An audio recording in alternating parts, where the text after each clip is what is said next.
Anakapalli sub division పరిధిలో గంజాయి అక్రమ రవాణా చేస్తున్న ముగ్గురిని అరెస్ట్ చేసినట్లు డీఎస్పీ ఎం శ్రావణి తెలిపారు. బుధవారం డీఎస్పీ కార్యాలయంలో మీడియాతో మాట్లాడారు.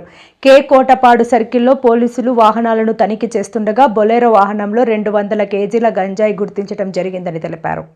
అనకాపల్లి సబ్ డివిజన్ పరిధిలో K Kotapadu circle Bheemadugula police station limits లో 200 kgs ganja worth 10 lakhs seize చేయడం జరిగిందండి.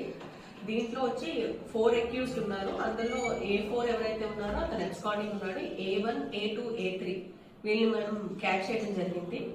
200 కేజెస్ గాంజాతో పాటు ఒక Bolero van and Duke motor cycle కూడా సీజ్ చేయడం జరిగింది.